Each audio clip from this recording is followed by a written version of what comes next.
नमस्कार। UP triple SC PET result का इंतजार लंबा होता जा रहा है ना? और चारों तरफ जो कंफ्यूजन है, जो बेचैनी है, वो सब महसूस कर रहे हैं। और सबके मन में बस एक ही सवाल है। वही सवाल कि आखिर यूपी ट्रिपल एससी पेट रिजल्ट में देरी हो क्यों रही है। तो चलिए आज इसी सवाल की तह तक जाते हैं और इसका जवाब ढूंढते हैं। तो ठीक है, शुरू करते हैं। देखिए, इस पूरी पहेली को समझने के लिए सबसे पहले उस एरर मैसेज की बात करनी होगी जिसने सबसे ज्यादा लोगों को परेशान किया है। जब भी कोई रिजल्ट चेक करने की कोशिश कर रहा था तो स्क्रीन पर एक मैसेज आ रहा था, इनवैलिड रजिस्ट्रेशन। तो सवाल ही उठता है कि भाई इस एरर का असली मतलब क्या है? क्या रजिस्ट्रेशन में कोई गड़बड़ थी? देखिए, असल में हुआ ये कि वो कोई असली रिजल्ट लिंक था ही नहीं। वो एक सर्वर साइड टेस्ट रन था। अब ये क्या चीज है? इसे आसान भाषा में समझते हैं। रिजल्ट को लाइव करने से पहले टेक्निकल टीम ये चेक कर रही थी कि जब लाखों लोग एक साथ वेबसाइट खोलेंगे तो क्या सर्वर उस लोड को, उस ट्रैफिक को संभाल पाएगा या फिर क्रैश हो जाएगा। ये एक तरह का स्ट्रेस टेस्ट था।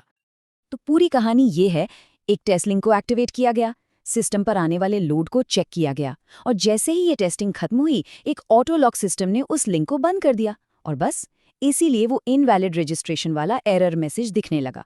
मतलब साफ है, वो फाइनल रिजल्ट नहीं था, बल्कि रिजल्ट से पहले की एक बहुत जरूरी तैयारी थी।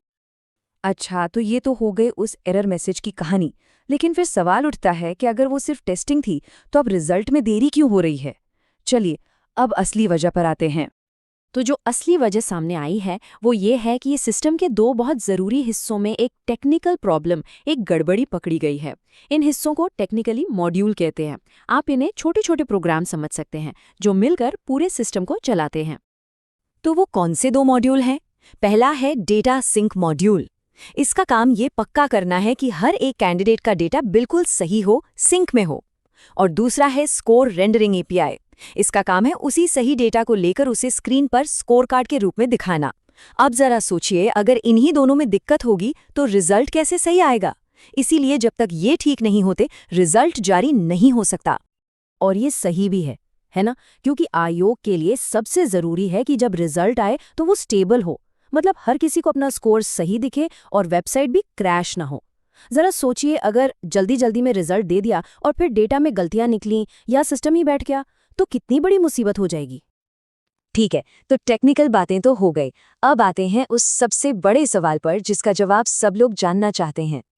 तो आखिर रिजल्ट आएगा कब? नई टाइमलाइन क्या है और कितना इंतजार?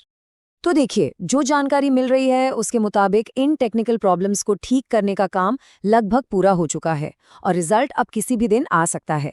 पर एक डेडलाइन भी है और वो है कि इसमें ज़्यादा से ज़्यादा, मैं फिर से कह रही हूँ, ज़्यादा से ज़्यादा 7 दिन लग सकते हैं। तो चलिए अब इस पूरी बातचीत को समेटते हैं। इसका निचोड़ क्या है? हमें क्या समझना चाहिए?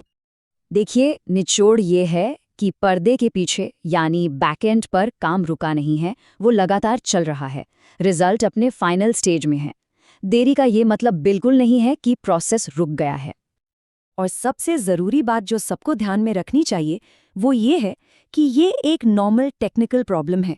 जब इतने बड़े लेवल पर ऑनलाइन सिस्टम्स काम करते हैं तो ऐसी दिक्कतें आ जाती हैं, तो इसमें घबराने या परेशान होने वाली कोई बात नहीं है। और आखिर में एक सवाल सबके लिए, क्या एक ज़्यादा मजबूत, ज़्यादा भरोसेमंद डिजिटल सिस्टम बनाने के लिए कभी-कभी इस तरह की देरी एक ज़रूरी हिस्सा बन जाती है? सोचिएगा ज़रूर।